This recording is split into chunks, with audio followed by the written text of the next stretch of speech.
All right, moving on to our special segment, Polnomics, which of course decodes why India's matter to the global economy. And we are going ahead with a guest interaction here. We will be joined shortly by...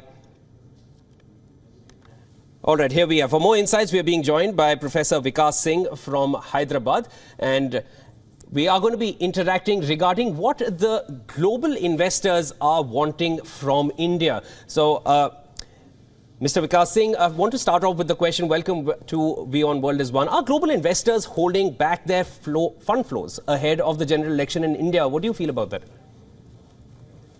I think the global investors are pretty confident that this government is likely to return back to power. They are holding back, if at all, based on there are several elections around the world. Close to about 60% of the economies will go for election this year. However, my view is that they are looking at the global environment, holding on money. But one thing is extremely clear, that they are very bullish on India, and they will be coming back in droves once the election results are announced. We can already see that happening. The FPI flow is on the rise. We would, of course, want more money to come to India, but it's likely to come sooner than later. Mr. Singh, how do you think markets will react if Prime Minister Modi gets the people's mandate in 2024? How do you see markets sort of reacting to that decision, which seems highly likely by most sources? Of course, the BJP seems extremely confident about it. But if that happens, if there is a third term for the Modi government, how do you see that reaction coming in? I think the market is already factored in the third term for the Prime Minister. The stock market is already factoring in that. If that doesn't happen, then the market may crash by about 15 to 20% going forward, but that's unlikely going to happen. The market knows continuity is good for the stock market.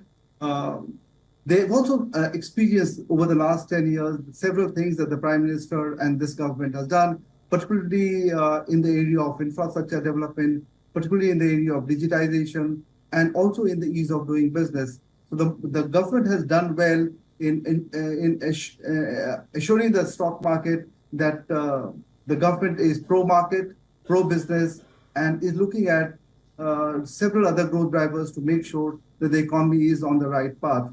I would like to talk particularly about three things that this government has done, and which is assuring and providing the right kind of message to the stock market. One is, of course, the immense amount of infrastructure development that this government has brought in over the last 10 years. And government infrastructure is a decadal growth driver. It really ensures that the productivity is maintained, efficiency, the economy is at its efficient best.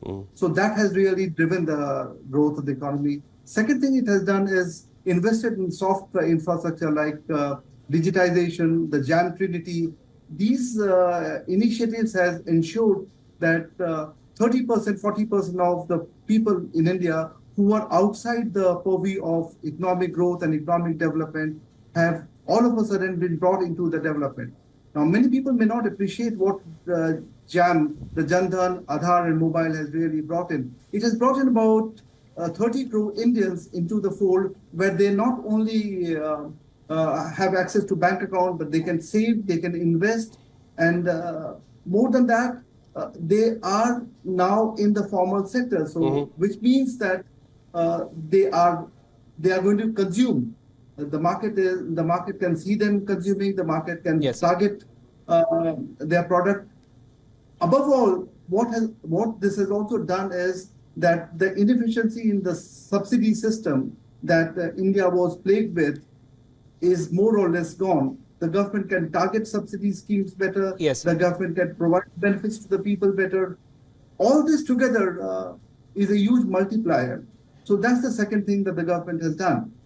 The third thing... Mr. Singh, I just want to butt in here. I want to just see a little more forward-looking approach from you. I wanted to also understand, do you feel the Nifty can cross 24K in 2024 if this government is to return? As you mentioned earlier, what they have already done. If you can sort of reflect upon what is to happen next if this government comes back, do you see a 24K cross for the Nifty? 24K is easily possible. 24K is not even 9% away from today's Nifty level. 24K is possible and definitely on. However, I think for the retail investors, instead of looking at the Nifty numbers, they should focus more on where they have invested. There is a disconnect between the GDP growth and the stock market. Most of our viewers will probably know that the Nifty doesn't reflect the GDP numbers. For example, 40%, 35 to 40% of the Nifty is financial sector. In the entire scheme of India's economy, the weightage of the financial sector should not be more than 15%. Several other industries and sectors are not in the Nifty. So instead of trying to look at what level Nifty can go to, the retail investors would do well to focus on the stocks that they are investing in. And if they take the right decision, if they invest for the long term, I think they are going to make money. And in the growth, in the bull market cycle, I think we are at stage 2 out of stage 4. All right. That was Professor Vikas Singh. Thank you so much for joining in, sir. That's all the amount of time we have at the moment for this discussion. We'd definitely like to continue it going forward. Of course, leading up to the elections, there will be much more to talk about regarding what happens next. And it's all going to play out in the next number of weeks. Thank you so much for joining in. That was Professor Vikas Singh joining us from Hyderabad. Thank you so much.